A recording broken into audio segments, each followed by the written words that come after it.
आज Islampur police district की team को एक बड़ी सफलता हाथ लगी है, जहां इस्लामपुर शहर में 2 चोरी के घटना में जुड़े मुख्य आरोपी सुमेन शाह को पुलिस ने गिरफ्तार करने में सफलता प्राप्त की है।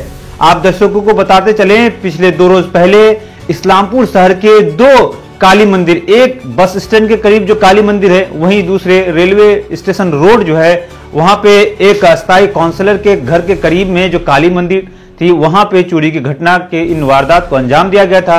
और पुलिस ने इन वारदात से जुड़े, इस चोरी के घटना से जुड़े जो मुख्य आरोपी है सुमन शाह, उसको पुलिस ने गिरफ्तार करने में सफलता हासिल की है। ये पूरी जानकारी आज इस्लामपुर पुलिस डिस्ट्रिक्ट के एडिशनल एसपी डी शर्पा ने पत्रकारों को दी। डी शर्पा ने पत्रकारों को जानकारी देते हुए यह भी बताया है कि यह गिरोह पिछले कई दिनों से इस इस्लामपुर शहर में कबाड़ी खरीदने के बहाने पूरे शहर का घूमते हैं। उसके बाद जो है एक टारगेट करके जो है इन चोरी के घटना को जो है टारगेट करते हुए चोरी के वारदात को अंजाम देते हैं। बताया यह भी गया है कि जो सुमेन शाह है वो मुख्य तौर पर जो है बिहार के किशनगंज का निवासी है, जिसको पुलिस ने आज गिरफ्तार करके कोर्ट भेजा है और पुलिस ने रिमांड में लेने का बात कही है। आइए इस पूरे प्रेस कॉन्फ्रेंस में और भी क्या जानकारी दी है इस्लामपुर पुलिस डिस्ट्रिक्ट के एसपी ने, आइए हम आपको सुनाते हैं। আমাদের ইসলামপুর থানার আন্ডারে যে শহর আছে, শহরের মধ্যে গত কয়েকদিন ধরে কিছু চুরিগুলো বেড়েছিল, আপনারা হয়তো জানেন। তার মধ্যে আমরা কিছু উদ্ধারও করতে পেরেছি। মেইনলি ওইটা নিয়ে আমাদের প্রেস কনফারেন্স রয়েছে। গত দুদিন আগের রাত্রেবেলা আমাদের শহরের মধ্যে একটা দূর জায়গাতে চুরি হয়। একটা হলো বাস স্ট্যান্ডের পাশে, যে নিউ বাস স্ট্যান্ড আছে তার পাশে শ্রী শ্রী সর্বমঙ্গলা কালী মন্দির যে আছে, ওখানকার থেকে একটা দানপত্র চুরি হয়, যার ভেতরে কিছু টাকাও ছিল। আর একটা স্টেশন রোডের পাশে যে কাউন্সিলর রয়েছেন 4 নম্বর ওয়ার্ডের গুরুদাস সাহা, ওনার বাড়িতে কালী মন্দির রয়েছে, ওখান থেকে কালী মন্দির থেকে কিছু নেকলেসগুলো আর কিছু টিকলি ছিল, ওটা চুরি হয়েছিল। তো তার মধ্যেই যে সর্বমঙ্গলা কালী মন্দির যখন চুরি হয়েছে, ওই সময়তে ঠিক আমাদের পিসি পার্টি খবর পায় আর ওখানে গিয়ে রেড হ্যান্ডেড ওকে ধরা পড়েছে একজন ছেলে, যার নাম আছে সুমেন সাহা, কিশনগঞ্জের ছেলে। আর ওকে অ্যারেস্ট করা হয়েছে। তার কাছ থেকে আমরা দানপত্র পেয়েছি, যেটা মন্দিরেরই আছে, আইডেন্টিফাই করা হয়েছে। আর কিছু টাকা রয়েছে 1455 টাকা, ওটা আমরা উদ্ধার করতে পেরেছি। আর ওকে আমরা আজকে ফরওয়ার্ড করা হয়েছে আর রিমান্ডে নেওয়া হবে, এখন কোর্টে রয়েছে। আর ওকে যখন আমরা অ্যারেস্ট করার পরে ইন্টারোগেশন করা হয়েছিল, তো ইন্টারোগেশনের মধ্যে জানা গিয়েছে কি যে গুরুদাস সাহা আছেন, ওনার বাড়িতে যে চুরি হয়েছিল সেটাতে অ্যাকচুয়ালি এরা যারা আছে কিশনগঞ্জ থেকে, এনারা ট্রেনে বা বাসে করে এসে এখানে যে ভাঙড়ির কাজগুলো হয় ওইটাগুলো করে আর রেকি করে নেয় তখন, তারপরে রাত্রিবেলাতে এনারা চুরি করে।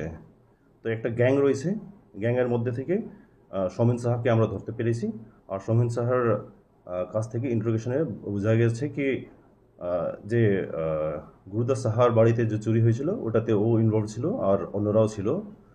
তো আমরা এবার রিড করা হবে ফার্দার ওকে রিমান্ডে আনার পরে। আর তাছাড়া আমাদের এখানে পেট্রোলিংগুলো বরাবরই চলে, শহরের মধ্যে পুলিশ পেট্রোলিং হয়, রাত্রেবেলাতে বিভিন্ন জায়গাতে পুলিশ পিকেট থাকে। আর এটাকে আরও স্ট্রং করার জন্য আমরা আরও 2টো মোটরসাইকেল ইন্ট্রোডিউস করা হচ্ছে রাত্রিবেলাতে, এক্সট্রা আরটি ভ্যান ইন্ট্রোডিউস করা হচ্ছে, নাম্বার অফ অফিসার্স বাড়ানো হয়েছে। আর এখানে আমাদের টোটাল 17টা ওয়ার্ড রয়েছে, 17টা ওয়ার্ডকে আমরা বিভিন্ন সেক্টরে ভাগ করা হয়েছে। আর আমাদের এখান থেকে যে বেস্ট অফিসার্স রয়েছে থানার, ওনাদেরকে দিয়ে আমরা মাল্টিপল অফিসার্সকে দিয়েছি। আমরা টোটাল 5 জন অফিসার রয়েছে, 5 জন অফিসারকে বিভিন্ন সেক্টরে ভাগ করে এটা সুপারভাইজন প্রত্যেক রাত ওনারা করবেন। তো সেটা রয়েছে।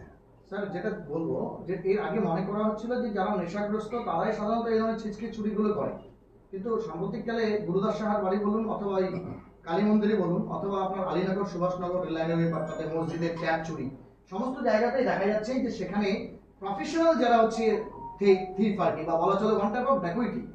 এটাকে তো প্রহিবিট করা দরকার, না হলে পরে যে মন্দির মসজিদে চুরি হচ্ছে, এটা হচ্ছে কমিউনাল হারমোনিকে ব্রেক করার জন্য একটা বড় বিষয় হয়ে দাঁড়াতে পারে। কারণ মানুষ তো গুজবে কান দিয়ে দেয় এবং অনেক সময় গুজব ছড়িয়ে দেয়, মন্দিরে চুরি হচ্ছে, মসজিদে চুরি হচ্ছে, কমিউনাল হারমোনি ব্রেক করার একটা বিষয়। আপনারা পুলিশ বিভাগ কিভাবে দেখছেন বিষয়টাকে? না, এটা অ্যাকচুয়ালি শুধু ড্রাগ অ্যাডিক্টরা চুরি করে সেরকম না, অনেকজন প্রফেশনালরাও করে। আর আমরা এর আগে অনেকজনকে ধরা পড়েছিল। আপনারা জানেন কয়েকদিন আগে ডিএসপি হেডকোয়ার্টার সাহেব একটা প্রেস কনফারেন্স করেছিলেন, যেটাতে একটা ক্যামেরা এখান থেকে দামি ক্যামেরা চুরি হয়েছিল আর নিউ মার্কেটে ওখানে বিক্রি হয়েছিল। তো নিউ মার্কেট থেকে আমরা ওটাকে উদ্ধার করতে পেরেছি, আর 4 জন লোকও ওটাতে মধ্যে অ্যারেস্ট হয়েছে। তাছাড়া কিছু বাড়িতে চুরি হয়েছিল, তো বাড়ি থেকেও আমরা যে চুরি হয়েছে ওখানে আমরা অ্যারেস্ট করতে পেরেছি আর কিছু সামানগুলো উদ্ধার করতে পেরেছি। সেটাই এটা বলছি আমি এই মাসের ঘটনা। তার আগেও যত ঘটনাগুলো ঘটেছে আমরা অনেকটা চুরি আমরা প্রিভেন্ট করতে পেরেছি, অনেক আমরা চোরকে ধরতে পেরেছি। তো সেইটা আছে কি এটা শুধু মানে ড্রাগ এডিক্ট করে সেরকম না, প্রফেশনালরাও করে। আর আমাদের পুলিশিং সবসময় থাকছে। আর আপনাদেরকে অনুরোধ থাকলেও কি এই ধরে যদি কোনো কিছু ইনফরমেশন পান, কোনো চুরির বা কোনো জায়গাতে কিছু চুরি হতে পারে বা কোনো চোরের, আপনারা অনেকটা নামগুলো জানেন হয়তো, তো ওই ইনফরমেশনগুলো আমাদেরকে নিশ্চয়ই জানাবেন। স্যার বলছি যে এই যে গুরুদাস সাহার বাড়িতে যে চুরি হয়েছে, হ্যাঁ, ও ডাইরেক্টভাবে জড়িত আছে। আমরা কিছু সিসিটিভি ফুটেজগুলো পেয়েছি, সিসিটিভি ফুটেজ ও আছে কি নিয়ে আমরা খতিয়ে দেখা হচ্ছে।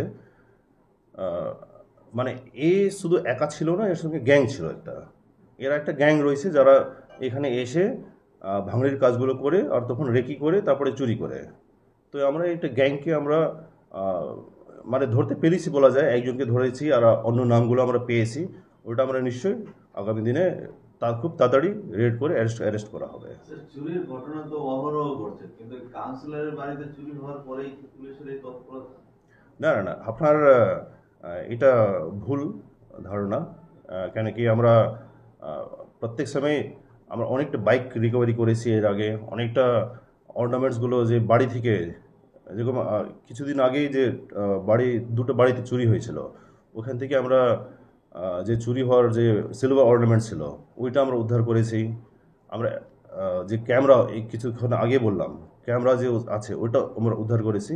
তো এটা আমাদের রেগুলার পুলিশিং আছে। এই পুলিশিংকে যেহেতু এই মাসে একটু বেশি চুরি বেড়েছে, সেই জন্য আমরা এটাকে আরও পুলিশিংকে স্ট্রং করার জন্য প্রিভেন্টিভ পুলিশিং আরও বাড়াচ্ছি। সেই জন্য number of police, number of force বাড়ানো হয়েছে। স্যার একসময়